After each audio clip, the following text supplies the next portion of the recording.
Assalamualaikum warahmatullahi wabarakatuh. Selamat datang Bapak Ibu di podcast Ramadan edisi kedua. Bring the good vibes and enjoy the Ramadan.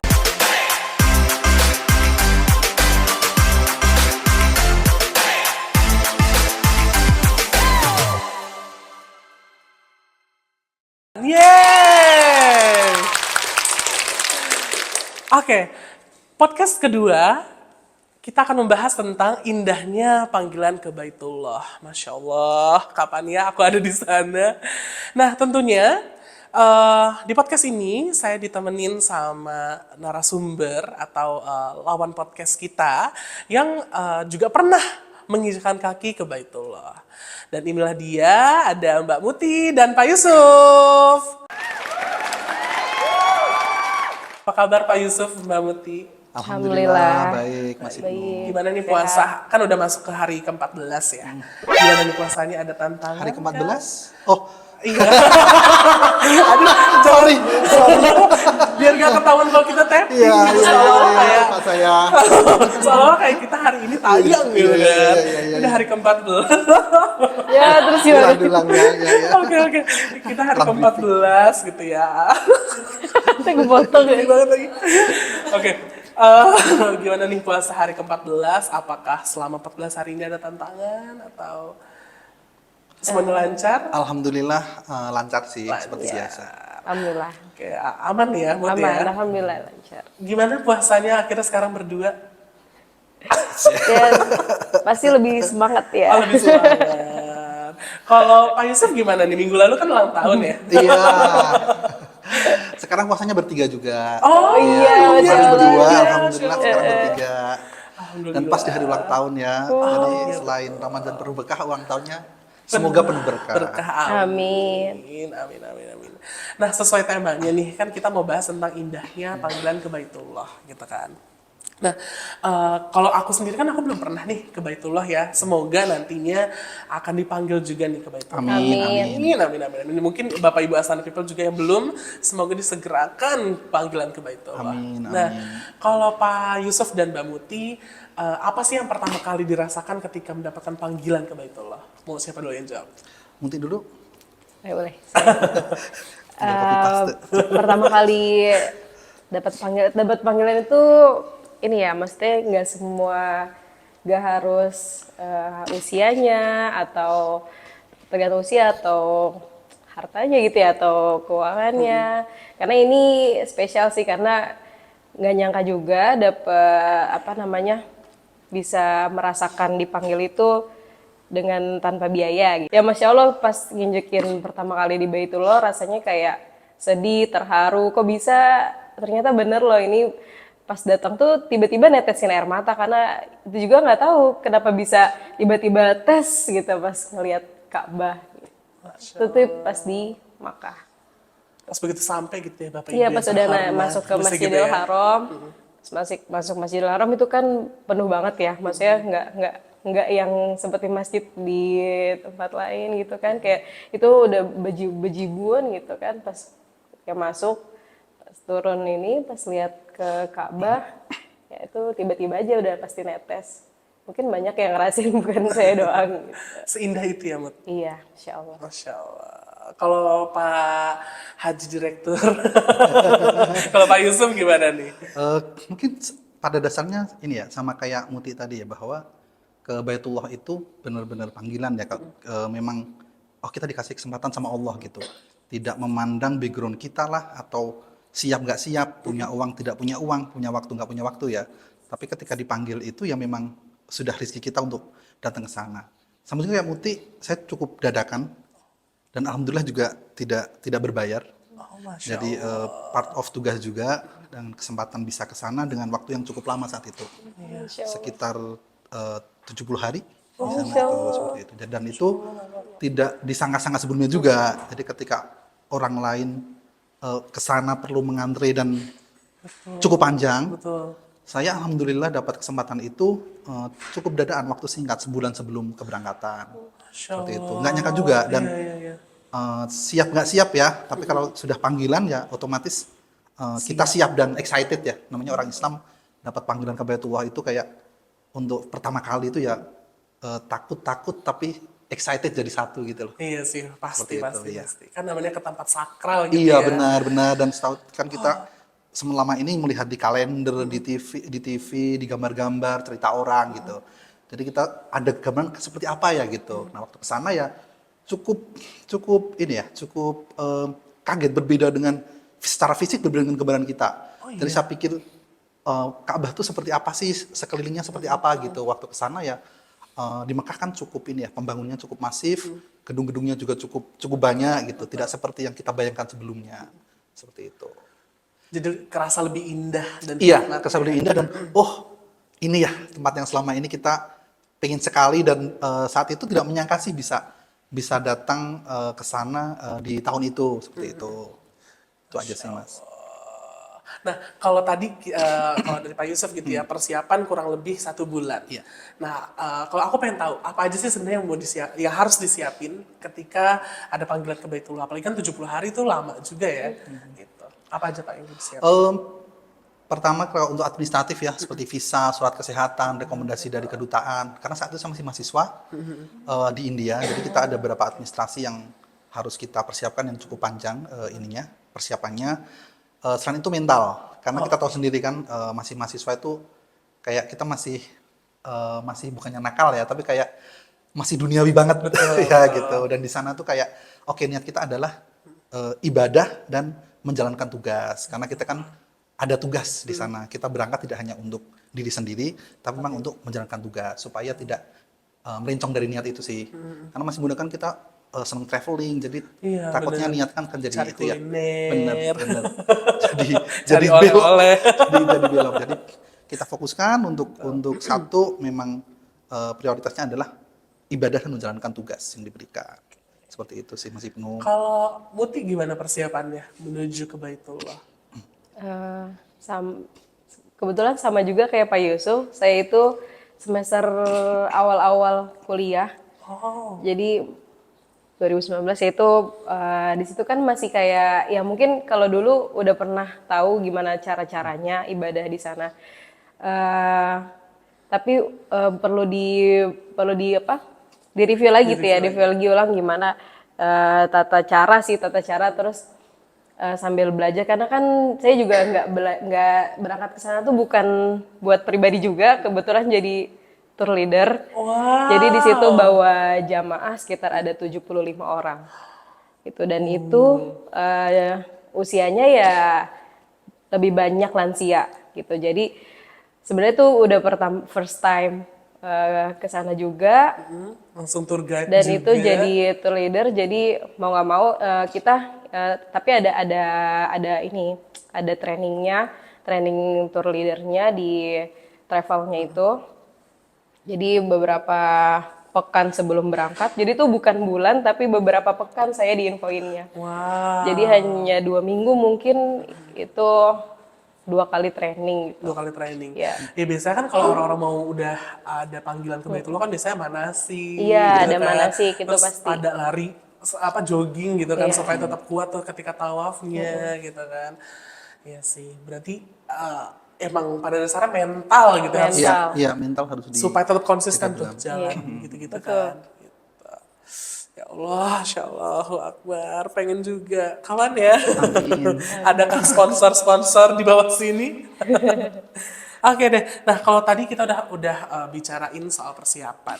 Nah, biasanya kan kalau kata orang-orang ketika kita ke Baitullah biasanya suka mengalami momen-momen spiritual yang nggak disangka-sangka. Misalnya yang tadinya kita, misalnya contoh, yang tadinya kita nggak setaat itu beribadah, tiba-tiba jadi yang wah taat banget. Mungkin atau ada juga yang katanya aku pernah dengar, katanya ketika menginjakan kaki ke Baitullah itu tuh dikasih fenomena-fenomena yang memang sesuai dengan apa yang dia sering alami ketika sebelum menginjakan kaki di tanah suci. Contohnya misalnya kalau orangnya jahat gitu ya, itu kan suka tiba-tiba dia dijahatin balik, atau mungkin ketika dia suka ya pokoknya suka berbuat jahat terus tiba-tiba yang matanya dia nggak bisa lihat Mekahnya sendiri gitu kan.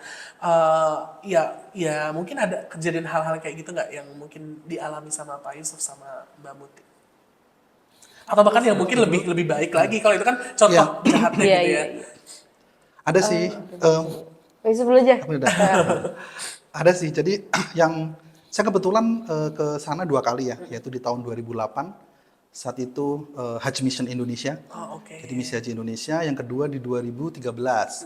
Itu juga tidak terencana karena saat itu saya ada jadwal meeting di beberapa kota di Saudi Arabia. Dan ya masih ada sisa 1 hari yang alhamdulillah saat itu dadakan bisa saya pakai untuk umroh. Yang pertama itu sih cukup smooth ya, karena memang pertama kali, terus juga dengan tugas ya, itu ada tugas dadakan, jadi kayak persiapan mental, meluruskan niat itu udah lebih bagus. Meskipun saya itu masih cukup mudah dibandingkan yang setelahnya ya. Jadi saya pikir saya smooth, dapat partner kerja yang bagus, dapat lingkungan yang bagus, terus tempat tinggal yang bagus. Saat ibadah pun juga lancar. Saya merasa tidak ada banyak kendala ya. Dan pengalamannya banyak sekali, ketemu banyak orang, terus senang juga bisa membantu jamaah seperti itu dan menjalankan tugas dengan baik. Nah, yang kedua ini ada sedikit pengalaman yang jadi pelajaran buat saya sendiri ya. Jadi saat itu sebelum di Baitullahnya malah saat di bandara. Jadi memang ini ya, kita sebenarnya tidak boleh merasa lebih tinggi dari orang lain atau tidak boleh merasa sombong.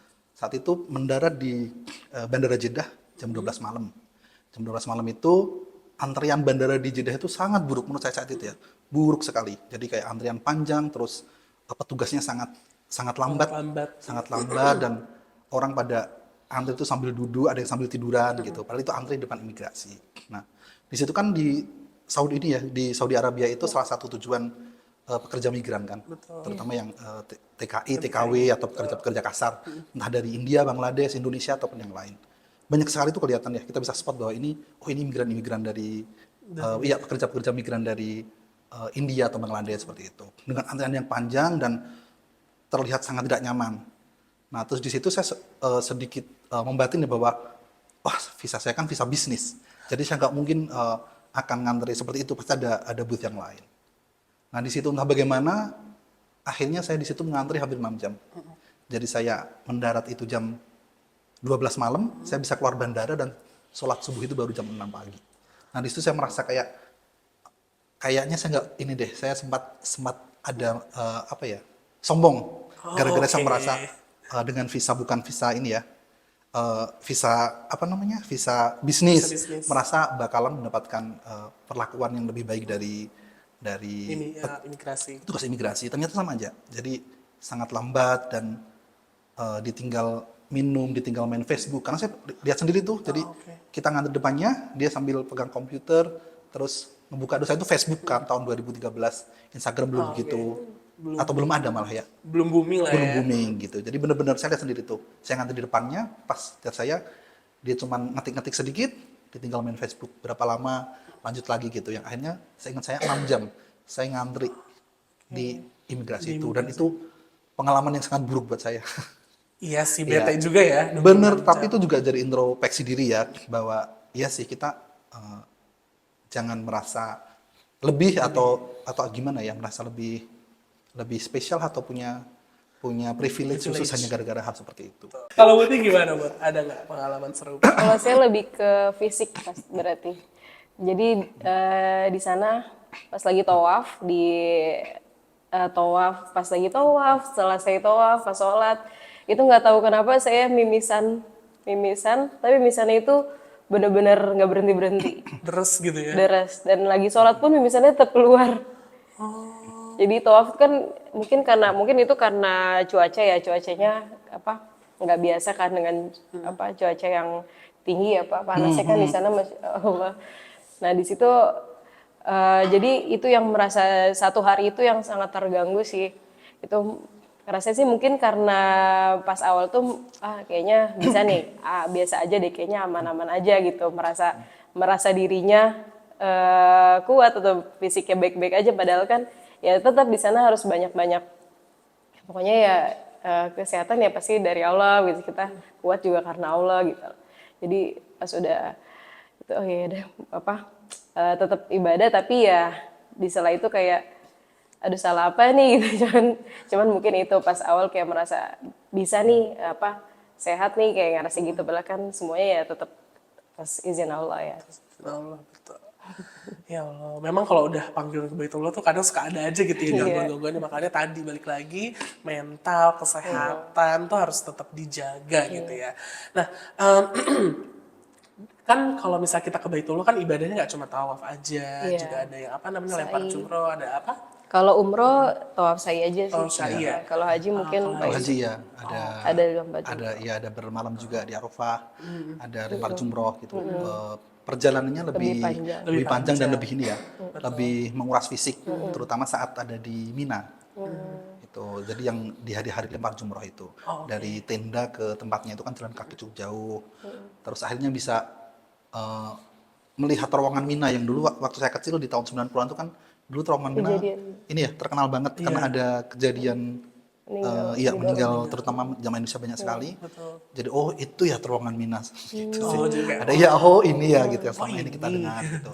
Nah di situ memang ini ya secara fisik harus dipersiapkan karena harus jalan yang cukup jauh, banyak juga orang yang nyasar lah seperti itu sih. betul betul. Nah, tapi di antara banyaknya ibadah mau umroh ataupun haji gitu ya, ada nggak sih favorit yang kayak, ah nih kayaknya paling favorit tuh ngelakuin ini gitu. Ada nggak?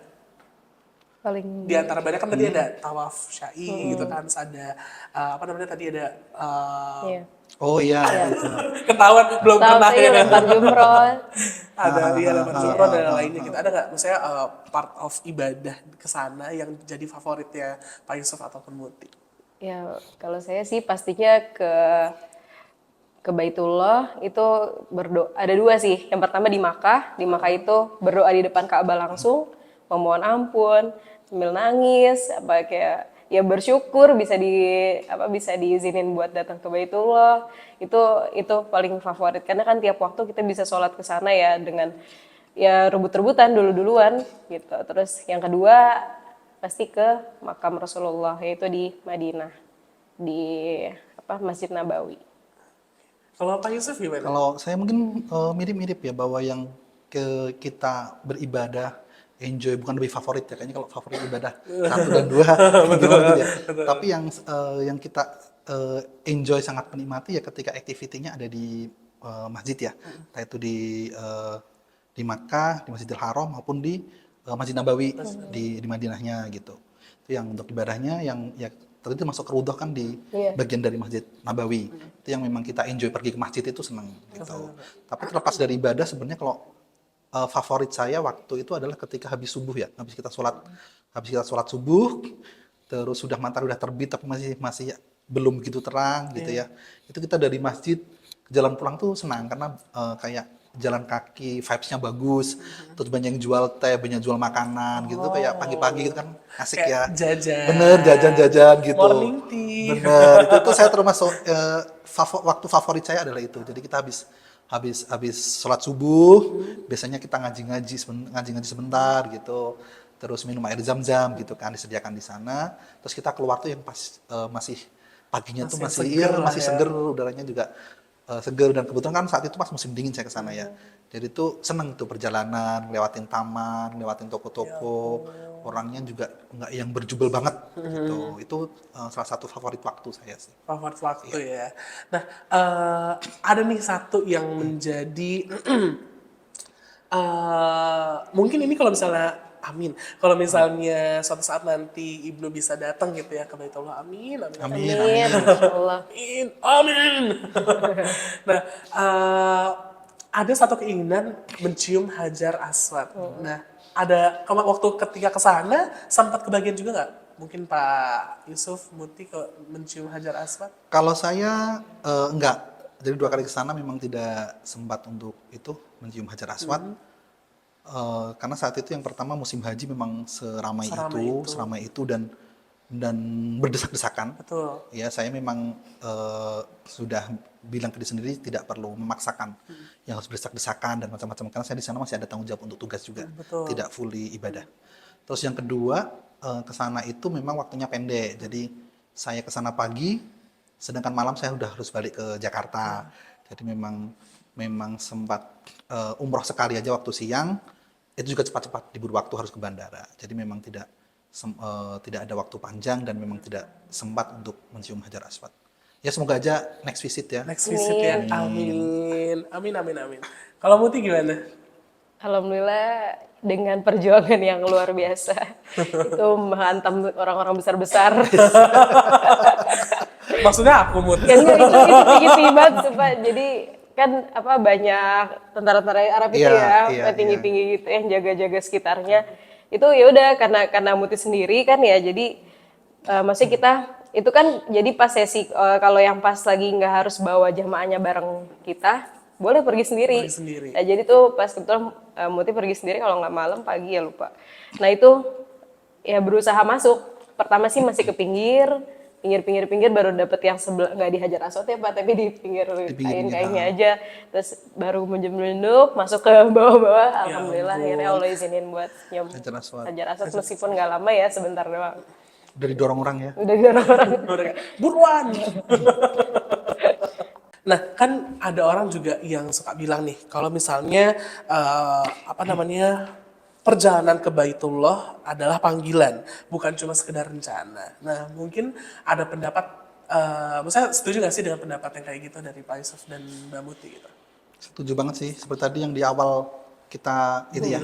bilangin bahwa itu panggilan. Jangan entah background kita masih muda, baru punya duit atau waktunya sangat sempit gitu, atau orang melihat kita ibadahnya belum bagus, kok udah kesana gitu enggak sih? Memang panggilan. Jadi kayak siapapun kita ya, ketika memang Allah panggil untuk kesana ya Pasti akan ke pasti akan kesana. Mungkin juga teman-teman kalau lihat fenomena orang-orang sekarang umroh yang kontroversial dan macam-macam gitu, yang memang ya kita lihat mereka diberi kesempatan untuk Ya, itu ke jalannya Baitullah, gitu itu ya. jalannya ke sana. Kita nggak boleh ngejudge ya, kok aku yang lebih soleh misalnya gitu, aku yang lebih solehah, kok malah orang-orang itu ya yang di jalan ke sana, atau aku yang lebih punya duit yang waktu lebih longgar gitu, nggak boleh seperti itu sih. Jadi memang benar, memang itu panggilan. Bahkan saya sendiri kan kesana 2 kali itu tidak ada di planning sama sekali.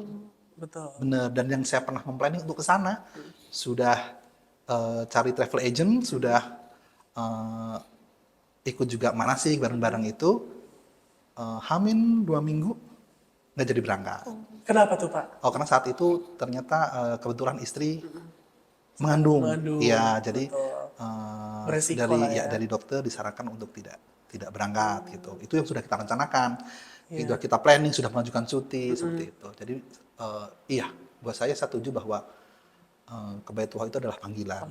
Yang penting kita niatkan dan berusaha untuk merencanakan itu sih menurut saya. Menjaga ya. Iya. Kalau misalnya sudah di plan, ya harus tetap dijaga Iya, supaya iya. plannya tetap jadi. Bener. Atau jangan ya cuma diem aja menunggu keajaiban, kan juga nggak boleh ya. Oh, iya. Nggak mau nabung gitu ya. Betul.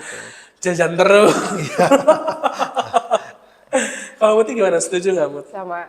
Sama dengan yang Pak Yusuf sampaikan tadi, saya setuju karena kan memang yang nggak harus dari apa ya, memang tetap harus diplanningin sih kalau itu. Cuman kalau panggilan itu memang benar. Jadi untuk Baitullah itu juga panggilan. Baik atau sibuk atau enggak, pokoknya ada uangnya atau enggak gitu. Pasti itu kalau udah panggilannya Allah ya pasti dia bakalan berangkat. Gitu ya. Ya Allah panggil aku ya Allah ke Baitullah. Jangan ke Rahmatullah. Mau ke Baitullah dulu ya Allah. Nah, kan gini ya, kalau tadi sempat di mention gitu ya, kayak misalnya artis-artis fenomena yang memang kayak ada masalah sedikit langsung umroh gitu kan. Nah, berarti kan memang ada suatu hal spiritual yang memang dikejar gitu untuk ketika seseorang ke sana. Nah, berarti kan, dan juga aku juga pernah sempat sih, misalnya ketika orang tuaku dan juga beberapa keluargaku yang udah dipanggil ke Baitullah, ya bukan ke Rahmatullah, ya Allah jangan dulu, ke Baitullah gitu ya. Dan ada yang tadinya ya misalnya ada perubahan lah secara dari spiritual, dari ibadahnya gitu, yang tadinya ibaratkan hanya menjalani kewajiban jadi di ekstra lagi gitu, misalnya dengan ya kalau misalnya subuh ada qobliyah subuh, ya nggak sih, salah nggak? Takut salah.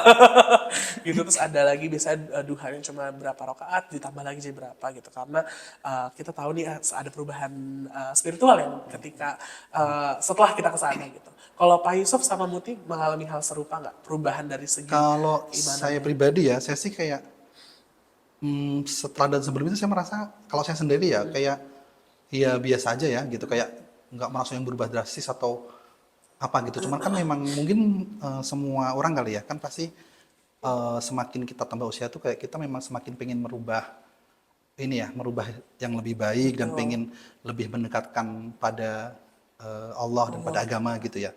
Mungkin lebih itu ya perjalanan itu saja sih, yang nggak yang pulang dari Baitullah langsung tiba-tiba berubah gitu kan. Walaupun mungkin ada sih, ada yang pulang dari Baitullah terus tiba-tiba yang kemarin nggak berjilbab tiba-tiba berjilbab, secara fisik kelihatan seperti itu gitu. Tapi kalau saya sendiri saya tidak merasa, tapi tidak tahu ya bagaimana orang lain melihat kita kan gitu. Cuman memang ya kita pasti dalam hati itu semua orang mungkin pengen selalu lebih baik ya gitu. Kayak kita dituntut yang kayak biasanya sholatnya agak telat-telat ya udah jadi pengen tepat waktu gitu kan. Ada target seperti itu ya, selalu ada seperti itu. Yang nggak pernah tahajud ya pengen ya minimal seminggu sekali lah gitu-gitu kan. Pasti orang punya target-target dalam beribadah itu yang kayak pengen lebih baik, pengen nambah gitu itu sih. Tapi kalau pulang tiba-tiba merasa lebih baik, saya nggak ada experience itu. Ya, experience Nggak ada itu ya. experience. Kalau Muti gimana? Kalau mungkin sama sih kayak Pak Yusuf, mungkin pas momen pas setelah baru beberapa hari, mungkin ya beberapa hari setelah pulang dari itu mungkin masih merasakan vibes ya, kayak oh ya harus banyak baca Quran gitu, kayak masih harus banyak ibadah sunnah gitu, kayak masih di Makkah gitu, masih di Madinah, harus sholatnya cepet gitu, jangan telat-telat gitu. Pas awal-awal mungkin masih ya, tapi ya itu gimana orangnya mungkin ya. Setelah itu mungkin kalau perubahan sih mungkin nggak ada yang lebih ini, mungkin masih sama, cuman pas awal-awal itu masih ngerasa aja vibes-nya kayak lagi di sana. Gitu. Jadi ketika pulang masih kayak berasa, oh Iya, ketika dengar azan, oh, setuju sih kayak kita pasca Ramadan nggak sih ya, yang biasanya iya, Ramadan kita terus Iya, kayak kita gitu. ngajinya jadi lebih Jadinya banyak. kayak Habis lebih- Ramadan tuh kita perasa masih ke bawah vibes ya, masih gitu. ngajinya masih banyak Iya. gitu. ya Allah. Seperti itu sih. Biasanya kalau orang ketika dapat kesempatan panggilan ke Baitullah kan pasti ketika nyampe nih di depan Mekah pasti ada satu doa yang selalu dipanjatkan gitu, kayak harapan-harapan tuh pasti tumpah di situ. Nah, boleh nggak sih spill satu doa atau harapan yang memang disampaikan di depan Mekah gitu? Boleh nggak di spill? Satu aja. Boleh sih, dari banyaknya doa ya, yang saya sebutnya duniawi aja ya. Dari banyaknya doa kan kita pasti doa banyak, ada yang semuanya serius gitu, tapi dia yang kayak esensial banget gitu ya, yang kita doa-doa itu yang mungkin kalau kita share agak terlalu pribadi gitu ya. Iya, Tapi betul. kalau yang Nggak apa-apa. salah satu yang duniawi banget tuh salah satu doanya ya pengen keliling dunia gitu aja sih. Ya Allah, baik.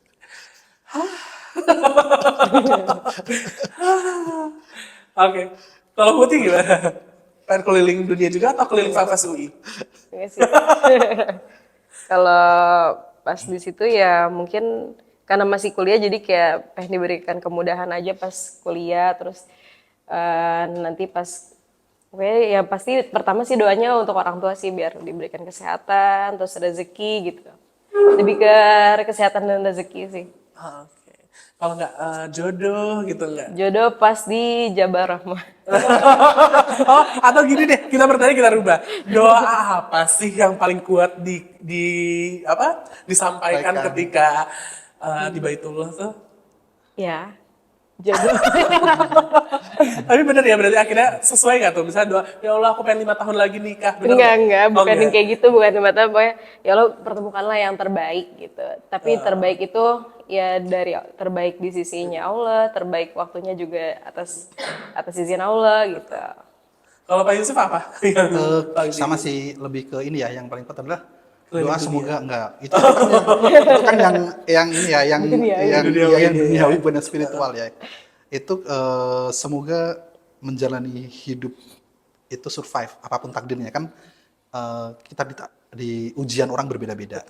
Takdir orang berbeda-beda, ada yang dikasih umur panjang, ada yang dikasih umur pendek, ada yang umurnya panjang sekali gitu. Ada yang ditipin harta yang melimpah-limpah, ada yang cukup seperti Ada. itu. Ya, Ya. kita meminta yang terbaik dan meminta dikuatkan ketika diberi ujian di situ, di dalam kehidupan kita. Kan ada yang mungkin ketemu jodohnya cepat, ada yang ketemunya lambat, ada yang tidak bertemu jodohnya selama hidupnya, seperti itu. apapun takdir yang diberikan kita, minta diberikan kekuatan dalam menjalani itu dan bisa hidup bahagia dan selamat di dunia dan di akhirat gitu sih. Amin ya Allah. Ya Masya Allah. Ya Karena Allah. kita Ya nggak Allah. akan mengharap hidup kita sempurna kan. Betul, Pasti kan betul. setiap orang ada ujiannya. Itu aja sih, kita diberikan kekuatan dan survive dalam menjalankan ujian. Menjalani ujian. Ada kisi-kisinya nggak ujian? Macam-macam ya, Macam-macam orang ya. diberi ujian berbeda-beda. Kalau ujian kehidupan kan nggak ada kunci jawabannya ya kebetulan Bener. ya. Nah, tadi kan kita ngomongin soal ibadah dan nih, mungkin apa ya, kayak mungkin makanannya atau mungkin suasananya. Kalau tadi Pak Yusuf kan ada tuh ketika dari Mekah ke mana tuh tadi? Dari masjid Ada pulang masjid. subuh. Ketika setelah saya subuh tuh jalan tuh banyak orang yang jualan teh Jual-jualan, gitu ya, kan. ya, Nah jajanan. selain itu ada nggak misalnya kayak suasana, vibes atau momen tertentu lah yang mungkin akhirnya jadi dikangenin, pengen lagi deh kayak gitu. Kalau saya lebih ini ya, kan kita mengunjungi di dua kota kan, Madinah dan Makkah. Madinah itu sangat mengesankan, jadi lebih tenang, nyaman, buat jalan kaki, tidak begitu crowded gitu. Itu kangen sih. Kangen Kangen jalan kaki ya? iya, jalan kaki keliling Madinah. Dan ke Madinah saya sekali aja. Waktu yang pertama kali pergi ke sana itu ke Makkah Madinah. Tapi yang kedua saya cuma ke Makkah saja, tidak sempat ke Madinah. Makanya juga sangat ini ada keinginan mimpi untuk datang ke Untuk Madinah datang lagi. Kalau Munti? Apa ya? Makan bingung. Ya kalau sama juga ya, memang kalau Madinah tuh yang nyaman ya Pak, nyamannya lebih tenang gitu ya. Tertib. Tapi lebih ke di raudhahnya sih saya. Di raudhahnya itu yang bikin ya itu yang dikangenin banget. Pengen lagi gitu datang lagi ke makamnya Rasul gitu, karena buat masuknya juga terbatas ya Pak, Iya, nggak terbatas. semuanya. Jadi masuknya itu beberapa orang gitu, gantian. Kita bisa keluar baru gantian lagi, kalau masuk lagi gantian lagi. Itu yang ngerasa kayak buat ketemu makamnya Rasulullah kayak perlu effort gitu, berdoa di sana. Ada nggak sih pesan-pesan yang mau disampaikan ke Bapak Ibu Asana People atau mungkin ke masyarakat Indonesia lah ya yang belum kesampaian nih, contohnya kayak aku ya, sponsor calling for sponsor. Ada nggak pesan-pesan yang mau disampaikan ke orang-orang yang bercita-cita dan belum tersampaikan untuk ke Baitullah supaya mereka tetap semangat menjalani hari-harinya gitu? Ada nggak pesan-pesan? Kalau yang pertama saya mendoakan, berharap bahwa teman-teman semua diberi kesempatan untuk ke sana. Pesannya ketika sudah nanti dapat panggilan ke sana, ketika pulang mungkin ceritakan yang baik-baik, hindari cerita-cerita rasis, karena kadang kita tidak sengaja itu perjalanan kita pertama kali ke tempat yang dimana di situ multi race ya. Oh, iya betul. Sering sekali saya banyak dengar cerita dari orang yang entah dia sadar tidak sadar, ceritanya banyak rasisnya. Oh, si orang-orang ini itu kalau di lift baunya seperti ini, atau warna kulit lah, atau kebiasaan secara fisik, fisik yang itu yang diceritakan, fisik orang-orang lain yang diceritakan ke waktu dia pulang dari umroh maupun dari haji ya. Nah mungkin bisa kita ingat bahwa ketika pulang jangan menceritakan hal-hal yang rasis. Itu sebuat banyak orang mendengar itu tidak nyaman, karena kamu baru pulang dari ibadah. Iya, masa sih udah ngomongin yang enggak Ceritakan ya, orang mungkin tidak sadar bahwa itu tidak baik ya, karena tidak biasa melihat orang race tertentu. Jadi ketika ketemu sama race tertentu, pulang itu menceritakan itu, tapi menceritakan lebih banyak keburukan, entah itu secara fisik atau culture mereka yang dilihat orang-orang kita di sana itu. Nah mungkin perlu teman-teman semoga diberi kesempatan untuk ke sana, dan ketika pulang ceritakan yang baik-baik. Jangan berkomentar menceritakan hal yang berbau rasis. Iyalah, siapa juga sih yang tiba-tiba mau dikatain, dasar gendut gitu kan. Orang-orang sana tuh bau-bau gitu kan, siapa sih yang mau dibilang bau gitu Iya, kan. kalau kita misalnya orang Indonesia dibilang orang Indonesia dekil-dekil kan kita juga nggak suka. Iya, Ya betul gitu kan. Gitu. Walaupun mereka menceritakannya di negara dia, tapi itu kan komentar yang tidak bagus. Betul. Dan kebanyakan orang tidak nyaman mendengar orang menceritakan keburukan ras lain. Betul. Orang Indonesia kalau beli oleh-oleh suka nawar. Nah, atau kata-kata seperti itu. Nah, orang Indonesia kan sering tuh menceritakan race tertentu yang ada di sana. Sebenarnya kan ini banget ya, orang dari berbagai negara dan benua kan gitu. Yang pasti akan kita temui di sana. Entah itu orang Eropa, entah orang Afrika, orang Asia seperti kita gitu. Kalau dari Muti, ya pasti dari usia sekarang ini justru kita lebih memplanning lah ya, maksudnya kayak buat ada keinginan, seenggaknya keinginan dulu gitu. Karena kalau udah ada keinginan pasti bakalan jalannya tuh pasti ada aja gitu. Kayak dulu tuh memang pas masih sekolah kan kayak nggak kepikiran tuh, apalagi pas masih belajar gitu ya, nggak belum kuliah. Nah pas kuliah tuh pas udah agak dewasa baru muncul tuh keinginan pengen ya ke Baitullah gitu. Nah, pertama sih itu dulu ya keinginan, terus banyak berdoa sama Allah buat bisa diizinin ke sana. Ya nabung sih pasti, kalau yang dong. pastinya pasti nabung, seenggaknya disisihin gitu. Kalau pinter cari promo tuh Nah itu juga bisa, salah siapa satunya tahu juga ya. kalau ini Satu kan effort ya. cari kan, kalau misalnya ikutan travel, kalau travel kan biasanya kan buat nyari jamaah, ntar ada rewardnya, yaitu bisa ikut berangkat gitu kan. Ya banyak lah cara-cara lain kalau untuk segi materinya ya. Betul. Tapi kalau untuk keinginan itu kan pasti dari diri sendiri gitu. Banyak jalan menuju Baitullah ya, bukan ke Roma. Kalau Roma mungkin ya yang lain aja. Oke deh, mungkin sekian Bapak Ibu yang tadi disampaikan sama Pak Yusuf, sama Mbak Muti. Semoga bisa kita implementasikan segera. Semoga Bapak Ibu Astana People yang belum pernah ke sana, belum pernah dipanggil ke Baitullah, segera dipanggil ke Baitullah dan diizinkan gitu ya, benar-benar ke sana akhirnya. Ya udah di planning, akhirnya benar-benar bisa terrealisasikan gitu. Terima kasih banyak Bapak Ibu, kita akan ketemu lagi di podcast edisi ketiga. Wassalamualaikum warahmatullahi wabarakatuh. Waalaikumsalam.